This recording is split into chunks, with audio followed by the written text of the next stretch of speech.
तो dehydration of alcohol के बाद अपन अगले मेथड ऑफ प्रिपरेशन पे जाते हैं, जो कि होता है एल्काइल हैलाइड से आप डिहाइड्रो हेलोजनेशन करवा लो। एल्काइल हैलाइड आपने लिया, उससे आपने क्या करवाया, डिहाइड्रो हेलोजनेशन। डिहाइड्रो हेलोजनेशन नाम क्या सजेस्ट कर रहा है कि एक हाइड्रोजन बाहर जाएगा और एक हेलोजन बाहर जाएगा। ठीक है, तो होता क्या है यहां पे, होता यह है कि आप HX को रिमूव करते हो। H मतलब हाइड्रो, X मतलब हेलोजन। सो आपने क्या किया, डिहाइड्रो हेलोजनेशन। एक सबस्ट्रेट से आप HX को रिमूव करते हो और कैटलिस्ट क्या लेते हो, किसकी प्रेजेंस में रिएक्शन हो पाता है, या तो आप एल्कोहलिक KOH लेते हो या फिर आप NaNH2 लेते हो। ये दोनों के दोनों क्या है, एल्कोहलिक KOH और NaNH2 दोनों के दोनों बेस हैं। ठीक है, आगे बढ़ते हैं अपन।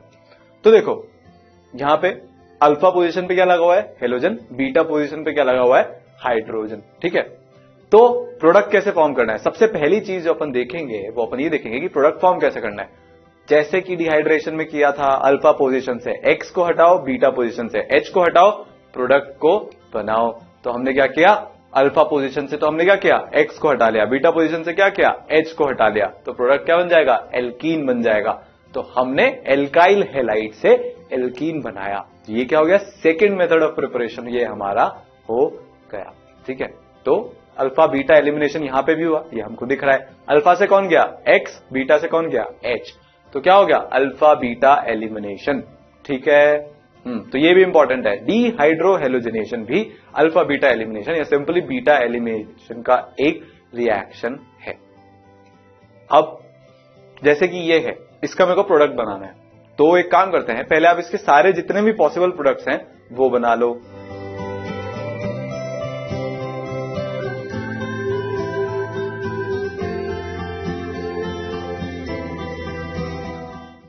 हाँ, तो भाई यहां पे क्या होगा, सबसे पहले अल्फा पोजीशन आइडेंटिफाई करते हैं। ये अल्फा पोजीशन हमारी हो गई। बीटा पोजीशन कितनी है यहां पे, आपको अब तक समझ ही आ गया होगा कि एक से ज्यादा बीटा पोजीशन है, 2 बीटा पोजीशन है इस वाले मॉलिक्यूल में। तो दोनों बीटा पोजीशन को मार्क करते हैं, ये हुई बीटा 1 और ये क्या हुई, बीटा 2। तो बीटा 1 और बीटा 2। ठीक है, बहुत बढ़िया। तो अब दोनों जगह से हाइड्रोजन हट सकता है, तो 2 एल्कीन बन जाएगी। कौन कौन सी पॉसिबिलिटी है, जब मैं एल्कोहलिक KOH के साथ रिएक्शन कराऊंगा तो एक तो ये ब्यूट-2-ईन और दूसरी क्या, ब्यूट-1-ईन। ठीक है, पहली ब्यूट-2-ईन, दूसरी ब्यूट-1-ईन। मेजर कौन होगी, मेजर ब्यूट-2-ईन हमारा जो प्रोडक्ट बना है वो मेजर होगा। क्यों, क्योंकि नंबर ऑफ अल्फा हाइड्रोजन किसमें ज्यादा है, ब्यूट-2-ईन में ज्यादा है। और ये हमको किसकी याद दिलाता है, सेटजेफ रूल की याद दिलाता है। जो ज्यादा एल्काइलेटेड एल्कीन है वो सेटजेफ प्रोडक्ट है और यहां पे वो ही स्टेबल है। ठीक है, तो सेटजेफ प्रोडक्ट यहां पे स्टेबल है। ठीक है, बात समझ आई। और आपको तो बताइए कि ब्यूट-2-ईन में भी सिस और ट्रांस बन सकते हैं, ट्रांस ज्यादा स्टेबल होगा। तो टोटल नंबर ऑफ एल्कीन कितने बन रहे हैं यहां पे, 3। एक सिस ब्यूट-2-ईन, दूसरा ट्रांस ब्यूट-2-ईन और तीसरा ब्यूट-1-ईन। तो ये हमारे इस वाले कंपाउंड की बात हुई। अच्छा देखो, कैटलिस्ट मैंने क्या लिया है, एल्कोहलिक KOH। ये एल्कोहलिक KOH होता क्या है, अरे एल्कोहलिक KOH कुछ होता नहीं है। आप क्या करते हो कि एल्कोहल और KOH को मिक्स कर देते हो, तो होगा क्या, C2H5OH, इसके पास एक एसिडिक हाइड्रोजन है जो कि ऑक्सीजन से जुड़ा हुआ है। KOH क्या होता है, एक बेस होता है, तो उसमें OH माइनस होगा, तो वो OH माइनस क्या करेगा KOH का, C2H5OH मतलब इथेनॉल के H को खा जाएगा। तो बनेगा क्या आपके पास, बनेगा आपके पास ये C2H5O माइनस। अब ये जो C2H5O माइनस है ये खुद भी एक बेस है, इसके पास माइनस चार्ज आ गया है, तो उसको अपने माइनस चार्ज को डोनेट करना है। तो वो क्या करेगा, या तो कहीं से H+ खा जाएगा या फिर अपने लोन पेयर को जो है डोनेट कर देगा। तो ये हमारा बेस हो गया। तो अब देखते हैं कि ये बेस के आने के कारण जो रिएक्शन की मैकेनिज्म है, हमने प्रोडक्ट बनाना तो सीख लिया, अल्फा से हेलोजन, बीटा से हाइड्रोजन, बीटा एलिमिनेशन हो जाएगा, एल्कीन बन जाएगी। पर मैकेनिज्म क्या हो रहा है अपन अब ये देखते हैं। ठीक है, तो ये जो एल्कोहलिक KOH है ये कैसे मैकेनिज्म में हेल्प कर रहा है, अपन ये देखते हैं किस तरह से इसकी मैकेनिज्म हो रही है। तो देखो सिचुएशन इन हैंड क्या है हमारे पास, सिचुएशन हमारे पास ये है, एल्काइल हैलाइड है, अल्फा पोजीशन पे हेलोजन, बीटा पोजीशन पे हाइड्रोजन, और हमने उसको बेस की प्रेजेंस में रख दिया है। तो B- जो है वो ऊपर पड़ा हुआ है किसके, हाइड्रोजन के। B- को क्या चाहिए, B- को ये चाहिए कि कहीं से मैं H+ निकाल लूं, ठीक है। तो वो क्या करेगा कि वो जो बीटा पोजीशन पे हाइड्रोजन है उस पे अटैक कर देगा और उसको वहां से निकालने की कोशिश करेगा। तो यहां पे होगा क्या कि जो हाइड्रोजन और बीटा कार्बन के बीच का बॉन्ड है उस बॉन्ड के दोनों इलेक्ट्रॉन कार्बन के पास आएंगे। इसका मतलब अब कार्बन पे नेगेटिव चार्ज आना शुरू हो गया है। जैसे ही बेस ने हाइड्रोजन, जो बीटा हाइड्रोजन है, उसको खाना शुरू किया, वैसे ही क्या हुआ, कार्बन पे नेगेटिव चार्ज आना शुरू हुआ। अब अगर कार्बन पे नेगेटिव चार्ज आना शुरू हुआ तो कार्बन का दुख दर्द बढ़ना शुरू हुआ, उसकी अनस्टेबिलिटी बढ़नी शुरू हुई। तो कार्बन को यह पसंद नहीं आएगा कि बेस आके हाइड्रोजन ले गया, हमने इतना बढ़िया कोवेलेंट बॉन्ड बनाया था, जबरदस्ती मेरे ऊपर माइनस चार्ज आ गया। तो वो क्या करेगा, जो उसके पास में जो अल्फा कार्बन बैठा है उसकी मदद लेना शुरू करेगा। मदद कैसे लेगा, मदद ऐसे लेगा कि जो उसके ऊपर नेगेटिव चार्ज आ रहा है H के हटने से, वो उस नेगेटिव चार्ज को, बीटा वाला कार्बन अपने नेगेटिव चार्ज को अल्फा कार्बन की तरफ शिफ्ट करना शुरू कर देगा। तो होगा क्या, होगा ये क्या हुआ यहां पे ये हुआ कि जो मेरा बीटा वाला कार्बन था उसने अपने इलेक्ट्रॉन को जो है अल्फा कार्बन की तरफ शिफ्ट करना शुरू किया, जो उसके ऊपर माइनस चार्ज आ रहा था। अब अपन बीटा कार्बन ने तो अपना कोई जुगाड़ कर लिया, अपना चार्ज अल्फा कार्बन की तरफ भेज दिया। अब दुविधा किसको हो गई, परेशान कौन हो गया, अल्फा कार्बन परेशान हो गया। अल्फा कार्बन ने सोचा ना तो मेरा H गया ना मेरा कुछ हो रहा है, जबरदस्ती क्योंकि मैंने बीटा कार्बन के साथ बॉन्ड बना रखा है तो ये आफत मेरे गले आ गई। तो अल्फा कार्बन को पर अपने ही आजू बाजू में इसका सॉल्यूशन दिखेगा। उसको क्या दिखेगा कि यार मेरे ऊपर तो हेलोजन है, मैंने तो हेलोजन के साथ बॉन्ड बना रखा है और हेलोजन को माइनस चार्ज बहुत पसंद है। तो वो क्या करेगा, साइमल्टेनियसली जैसे ही बीटा कार्बन से अल्फा कार्बन की तरफ इलेक्ट्रॉन आ रहे हैं, अल्फा कार्बन अपने इलेक्ट्रॉन हेलोजन की तरफ पुश करना शुरू कर देगा। तो आपको समझ में यहां पे चेन बन गई। बेस ने हाइड्रोजन को खाना शुरू किया, जैसे ही कार्बन को यह दिखा, कार्बन ने अपने इलेक्ट्रॉन, बीटा कार्बन ने अपने इलेक्ट्रॉन अल्फा कार्बन की तरफ डालने शुरू कर दिए। जैसे ही अल्फा कार्बन को दिखा यार मेरे ऊपर तो इलेक्ट्रॉन डेंसिटी बढ़ रही है, उसने क्या किया, उसने ये किया कि हेलोजन को अपने इलेक्ट्रॉन देने शुरू कर दिए। तो यहां पे क्या बन गया, एक बहुत ही प्यारी सी ट्रांजिशन स्टेट बन गई। क्या है ये है ट्रांजिशन स्टेट। और इस ट्रांजिशन स्टेट में क्या हो रहा है, इस ट्रांजिशन स्टेट में आपको ये दिख रहा है कि जो बेस के ऊपर नेगेटिव चार्ज था वो नेगेटिव चार्ज हेलोजन तक पहुंच गया है। बेस और हाइड्रोजन के बीच में बनना बॉन्ड शुरू हो गया है, कार्बन कार्बन के बीच में बॉन्ड बनना, डबल बॉन्ड बनना मतलब पाई बॉन्ड बनना शुरू हो गया है, और कार्बन हेलोजन का बॉन्ड ब्रेक होना शुरू हो गया है। इस ट्रांजिशन स्टेट में आपको ये दिख रहा है। तो प्रोडक्ट क्या बन जाएगा इस ट्रांजिशन स्टेट से, जब रिएक्शन कंप्लीट हो जाएगा तो बेस किसको ले जाएगा, हाइड्रोजन को, कार्बन कार्बन के बीच में क्या बन जाएगा, डबल बॉन्ड, एक्स पे क्या आ जाएगा, माइनस चार्ज। तो ये बहुत ही मस्त रिएक्शन हो गया, यहां पे एल्कीन बन गया, एक्स माइनस बन गया और बेस हाइड्रोजन को लेके गया। अब देखो ये जो रिएक्शन यहां पे हुई, ये रिएक्शन कहलाती है, मतलब ये जो रिएक्शन जिस मैकेनिज्म से हुई ये E2 मैकेनिज्म से हुई। एलिमिनेशन हो रहा है, और 2 क्यों, क्योंकि यहां पे बाय मॉलिक्यूलर एलिमिनेशन हो रहा है। एक ही स्टेप में तो पूरा रिएक्शन हो गया, तो यही इसकी रेट डिटरमिनिंग स्टेप भी होगी। रेट डिटरमिनिंग स्टेप में एल्काइल हैलाइड भी इन्वॉल्व है और बेस भी इन्वॉल्व है। तो इस बार दो सबस्ट्रेट, दो मॉलिक्यूल इन्वॉल्व हैं, इसीलिए bye molecular elimination, E2 elimination. ठीक है, तो ये एक सिंगल स्टेप प्रोसेस है। प्रोटॉन का removal, multiple bond between carbon, alpha और बीटा कार्बन के बीच में मल्टीपल बॉन्ड का फॉर्मेशन, और एक्स का निकलना इलेक्ट्रॉन लेके, सब का सब साइमल्टेनियसली हो रहा है। इसीलिए इस रिएक्शन में कौन सा मैकेनिज्म इन्वॉल्व है, इस रिएक्शन में इन्वॉल्व है E2 मैकेनिज्म। ठीक है, तो देखो E2 मैकेनिज्म की या E2 रिएक्शन की कैरेक्टरिस्टिक्स क्या क्या होती हैं ये देखते हैं। ये हमारा मस्त रिएक्शन हुआ, इस रिएक्शन में ट्रांजिशन स्टेट बनी। तो मैं क्या लिख सकता हूं, मैं लिख सकता हूं कि ये एक सिंगल स्टेप बायोमोलिकुलर रिएक्शन है, और यहां पे जो रेट ऑफ रिएक्शन है वो किसके किसके प्रोपोर्शनल होगी, वो प्रोपोर्शनल होगी एल्काइल हैलाइड की कॉन्सेंट्रेशन के, और प्रोपोर्शनल होगी बेस की कॉन्सेंट्रेशन के। तो ये कौन सा रिएक्शन है, बायोमोलिकुलर रिएक्शन। तो मैकेनिज्म क्या है, एलिमिनेशन बायोमोलिकुलर एलिमिनेशन मैकेनिज्म है, E2 मैकेनिज्म है।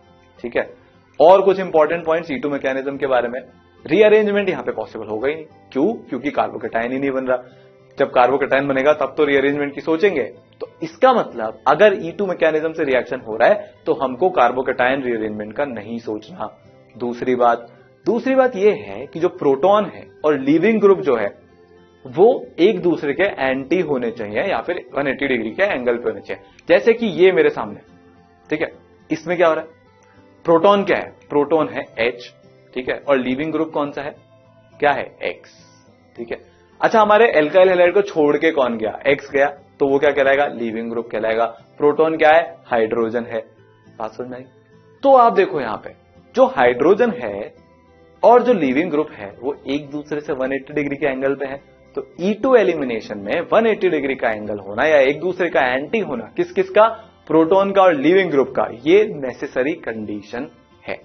तो अगर अब मैं आपसे पूछूं कि इस रिएक्शन का प्रोडक्ट क्या होगा तो आप मेरे को क्या जवाब दोगे? सोच के बताओ।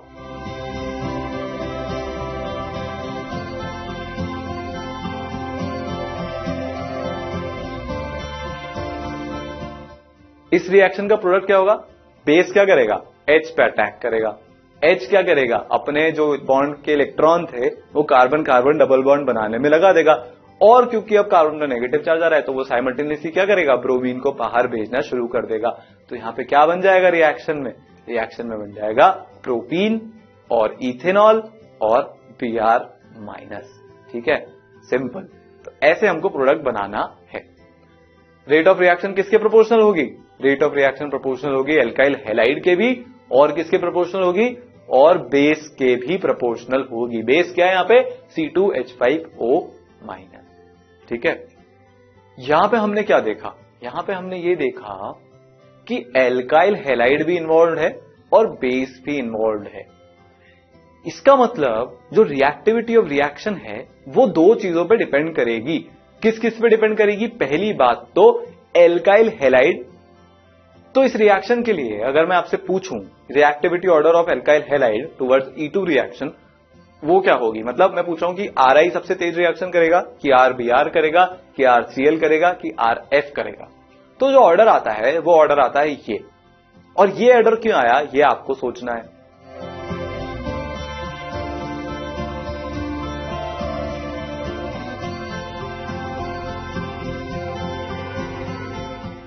E2 मैकेनिज्म में हो क्या रहा था?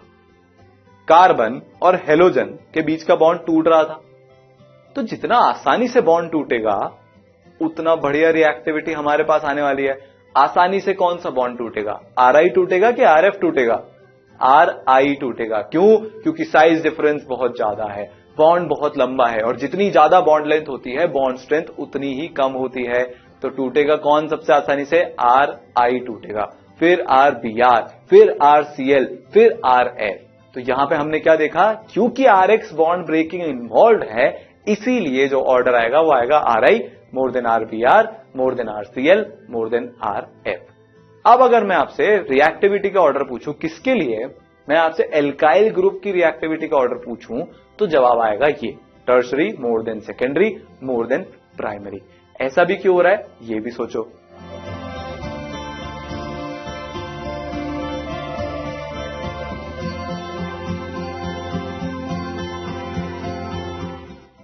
ऐसा क्यों हो रहा है इसको अपन एक एग्जांपल से समझते हैं। पहला एग्जांपल है ये, एल्कोहलिक KOH के साथ रिएक्ट करवाऊंगा, प्रोडक्ट क्या बनेगा? प्रोडक्ट बनेगा प्रोपीन। कितने अल्फा हाइड्रोजन है यहां पे? वो आप गिन लो, दिख जाएंगे आपको, 3 है।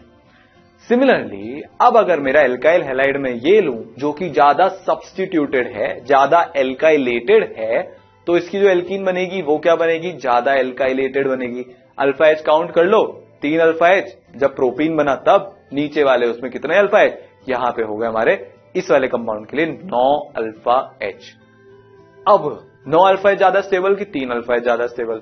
9 अल्फा H ज्यादा स्टेबल। इसका मतलब जब मैं टर्शरी लूंगा तो जो प्रोडक्ट बनेगा वो ज्यादा स्टेबल बनेगा। तो रिएक्टिविटी किसकी ज्यादा होगी? टर्शरी की, फिर सेकेंडरी की, फिर प्राइमरी की।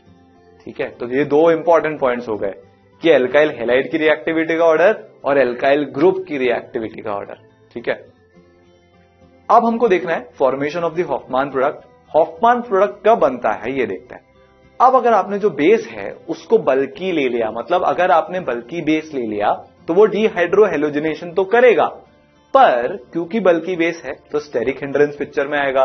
स्टेरिक हिंड्रेंस पिक्चर में आएगा तो फिर सेडजेफ रूल फॉलो नहीं होगा, सेडजेफ प्रोडक्ट मेजर प्रोडक्ट नहीं बनेगा, उसके बदले हॉफमैन प्रोडक्ट बनेगा जो कि लेस एल्काइलेटेड होता है। देखो सेडजेफ प्रोडक्ट होता है कौन सा, जो ज्यादा एल्काइलेटेड है, ज्यादा सब्स्टिट्यूटेड है। हॉफमैन प्रोडक्ट होएगा कौन सा, जो कि कम सब्स्टिट्यूटेड है। और अगर बल्कि बेस का केस हुआ तो फिर जो हॉफमैन प्रोडक्ट है जो कि लीस्ट सब्स्टिट्यूटेड प्रोडक्ट है वो मेजर प्रोडक्ट बनेगा।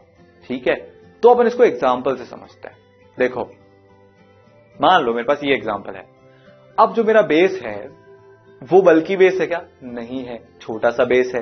तो इस केस में अगर मैं प्रोडक्ट बनाऊंगा तो ये वाला कौन सा प्रोडक्ट है जो 71% बना है, ये कौन सा है, सेडजेफ की हॉफमैन? ये सेडजेफ है। क्यों?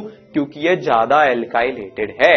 एल्कीन के दोनों तरफ टोटल मिला के 3 एल्काइल ग्रुप जुड़े हैं। दूसरा प्रोडक्ट भी बन सकता है, क्या बनेगा वो, जब जो है ये प्रोडक्ट बनेगा। यहां पे देखो टोटल मिला के अगर मैं काउंट करूं तो एल्कीन के अराउंड 2 एल्काइल ग्रुप हैं, तो ये लेस एल्काइलेटेड है। तो जो 71% प्रोडक्ट बना, जो मेजर प्रोडक्ट बन रहा है, इस केस में क्योंकि बेस बल्कि नहीं है, क्या बन रहा है, सेडजेफ प्रोडक्ट बन रहा है। पर जो 29% बन रहा है, जो माइनर प्रोडक्ट है, जो कि लेस एल्काइलेटेड है, वो कौन सा प्रोडक्ट होगा, वो प्रोडक्ट होगा हॉफमैन प्रोडक्ट। अब अपन ये देखते हैं कि मैं ऐसा कौन सा बेस लूं कि जो हॉफमैन प्रोडक्ट है, मतलब लेस एल्काइलेटेड प्रोडक्ट है, वो मेजर प्रोडक्ट बन जाए। तो सेम हमने रिएक्टेंट लिया, पर इस बार हमने बेस पता है क्या लिया है, ये वाला बेस लिया है। ये बल्कि बेस है, बड़ा बेस है ये। अब इस बेस को एक प्रॉब्लम है। बेस को प्रॉब्लम क्या है, प्रॉब्लम ये है कि जो O- है वो H पे जाके अटैक करेगा। पर अब क्योंकि इसके पीछे इतनी बड़ी सारी एक चीज चल रही है O- के पीछे, तो स्टेरिक हिंड्रेंस आने वाला है पिक्चर में। अब स्टेरिक हिंड्रेंस अगर पिक्चर में आने वाला है तो वो उस हाइड्रोजन तक पहुंच ही नहीं पाएगा जहां पे कि मोर एल्काइलेटेड सिचुएशन होगी। ठीक है, तो अब स्टेरिक हिंड्रेंस के कारण 2 प्रोडक्ट तो बनेंगे। पहला प्रोडक्ट क्या बनेगा, ये वाला प्रोडक्ट। इस वाले प्रोडक्ट में क्या हो जाएगा, इस वाले प्रोडक्ट में ये हो जाएगा कि जो ज्यादा एल्काइलेटेड हमारी एल्कीन बनी उसमें बेस जो है हाइड्रोजन तक पहुंचा ही नहीं। तो ये प्रोडक्ट का परसेंटेज कितना हो गया, 28% हो गया। पर जो कि लेस एल्काइलेटेड बनेगा, मतलब जो हॉफमैन प्रोडक्ट बनेगा, वो मेजर प्रोडक्ट बनेगा। क्यों? क्योंकि इस केस में क्या हुआ, इस केस में ये हुआ कि हमारा बेस हाइड्रोजन तक पहुंच पाया। अब प्रोडक्ट की स्टेबिलिटी तो अभी भी वैसी है, जो 25% वाला प्रोडक्ट है वो ही ज्यादा स्टेबल है। पर प्रॉब्लम ये हुई कि वो प्रोडक्ट बन ही नहीं पा रहा। क्यों? क्योंकि बेस बल्कि है, और प्रोडक्ट बनाने के लिए बेस को क्या है, हाइड्रोजन तक पहुंचना पड़ेगा। हाइड्रोजन तक पहुंचना ही बहुत मुश्किल है, तो प्रोडक्ट बनेगा ही नहीं। इसीलिए इस केस में हॉफमैन प्रोडक्ट मेजर प्रोडक्ट हो जाता है। तो आप ध्यान रखना, हर केस में सेडजेफ प्रोडक्ट मेजर प्रोडक्ट नहीं बनेगा। तो इस केस में क्या हो रहा है, हॉफमैन प्रोडक्ट मेजर प्रोडक्ट बन रहा है। ठीक है, तो बल्कि बेसिस के अपन एग्जांपल देख लेते हैं कि बल्कि बेस हो कौन से सकते हैं। पहला बल्कि बेस है ये, क्या नाम है इसका, टर्शरी ब्यूटॉक्साइड। दूसरा बल्कि बेस है ये, क्या है ये, डाई आइसोप्रोपाइल अमीन। तीसरा बल्कि बेस क्या हो गया, ये वाला हो गया, इसका नाम क्या है, ट्राई इथाइल अमीन। और चौथा क्या हो गया, चौथा हो गया ये, इसका नाम है 2,6 डायमिथाइल पायरिडीन। ठीक है, तो ये चारों बल्कि बेस की कैटेगरी में आते हैं। तो अगर अब डीहाइड्रोहेलोजनेशन में ये चारों बेस यूज हो रहे हैं तो हॉफमैन प्रोडक्ट को मेजर प्रोडक्ट बनाना है। बात समझ में आई?